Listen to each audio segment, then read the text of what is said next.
Hello friends, welcome back to this JCA ecosystem channel. Today we are going to complete the video we made last time about PWM.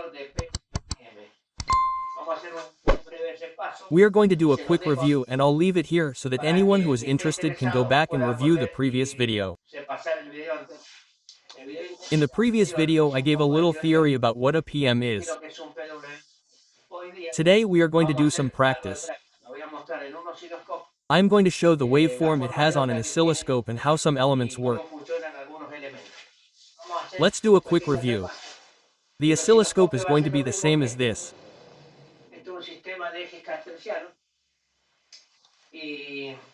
This is a Cartesian axis system and PM stands for pulse width modulation.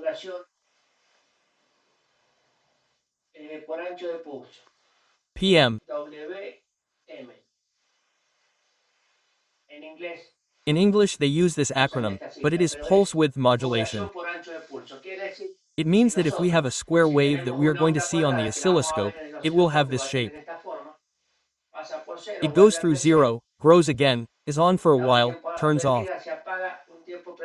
On for a while, turns off, on for a while, turns off. The oscilloscope, what we're seeing here, is a Cartesian system where the height of this wave is the voltage we have.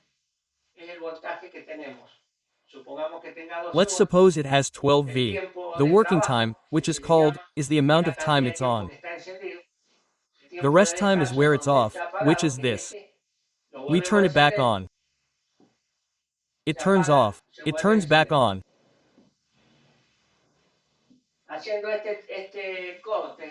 By cutting the power or current, we obtain a variation from 12 volts to less than 0 volts, for example, or 0.9.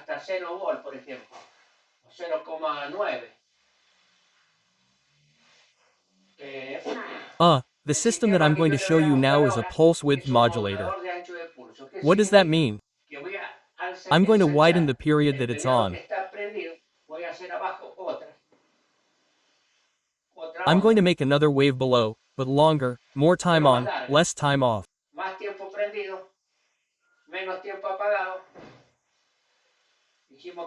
We said that this is the time on, the blank part off.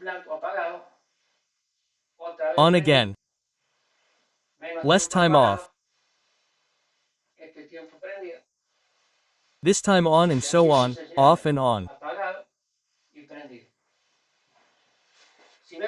If we look at both waves, they have the same frequency, the same number of times they turn on and off.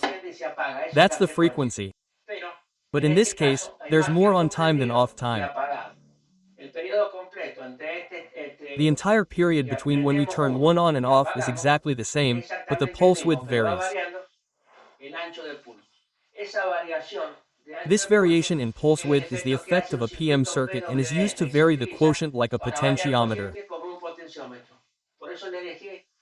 That's why I left you the link to the previous video so you can continue completing your knowledge.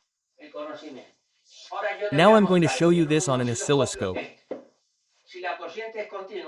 If the current is continuous without a pulse, it will determine a simple line at the height of the voltage.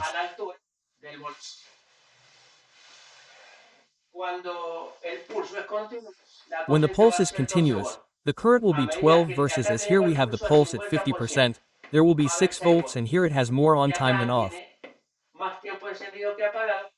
There will be, I don't know, 10, 9 or 8 V. This variation is made by the pulse width modulator called PM. It's an electronic circuit that I'm going to show you now and we're going to do the experiment.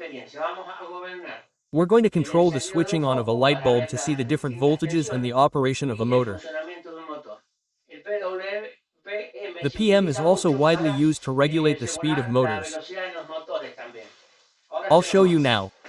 Well, here we have the pulse width modulator, which is an electronic circuit. Here we are seeing it. I have a potentiometer and right now its pulse is reduced. If I increase it, look how the intensity of the bulb increases. I have it at maximum there. I'm going to decrease it there. Well, this should be shown on the oscilloscope. There's a line here right now because the oscilloscope is disconnected. I'm going to connect it to the output. Yeah.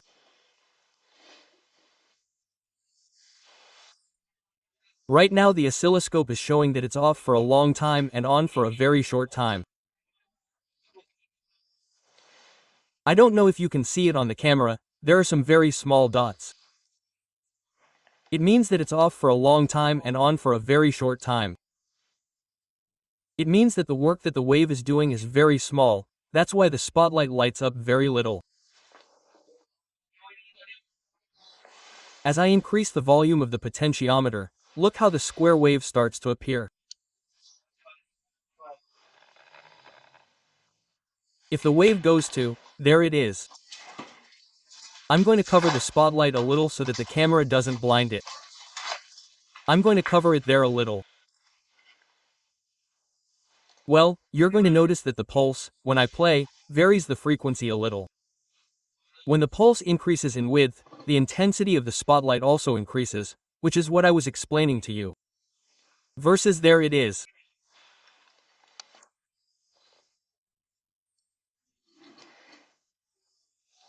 If you see above, the line is almost straight, and as I open it, there's a lot of light in the oscilloscope.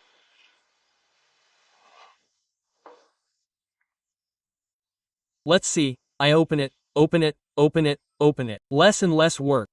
There's the 50% between empty spaces and full spaces. On the oscilloscope, the line down is very small, but in reality this is the full space. This is the empty space. This is the full space. I'm going to give it more empty space and the light bulb will start to turn off until I turn it off completely.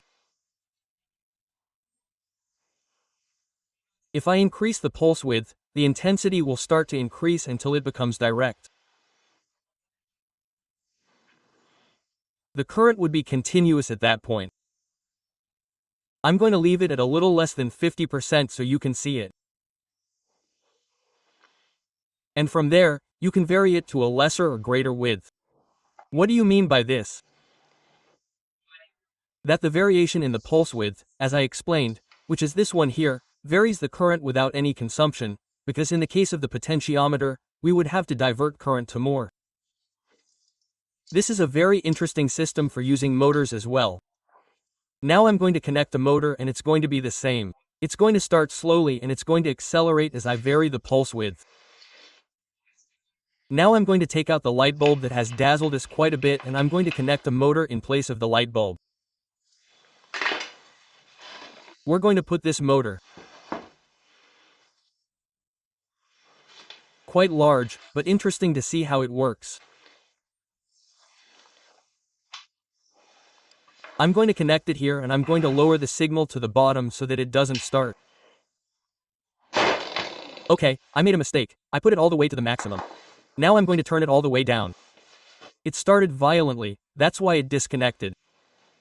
It's at minimum now. If I made a mistake, I put it all the way to the maximum. I'm going to reconnect the oscilloscopes and let's see if the frequency appears.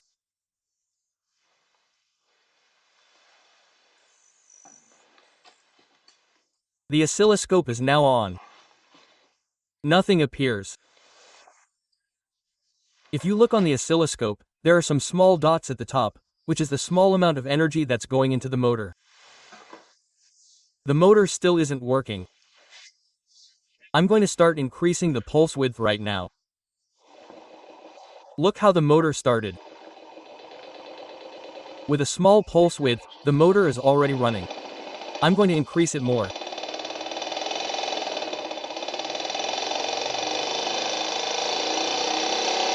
The wider the pulse, the faster the motor is.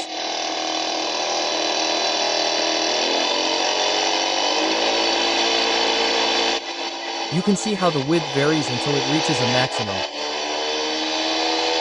There's the motor live.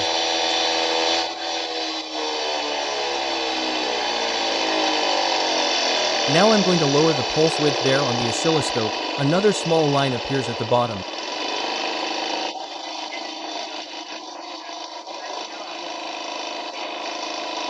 It's the inductive current generated by the rebound motor.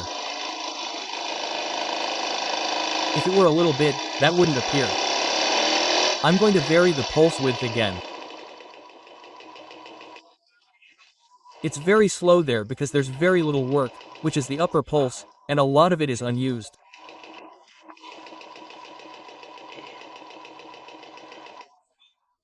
That's why when we talk about a pulse width modulator, we're talking about the percentage of work that the wave has. In this case, the percentage is very small. I'm going to set it to 50%.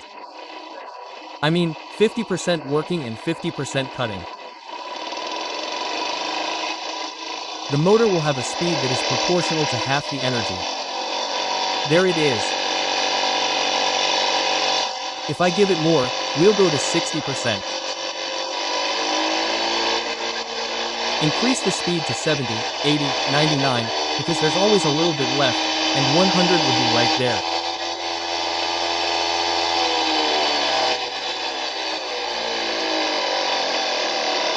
Now I'm going to decrease it there and I'm going to leave it very slow.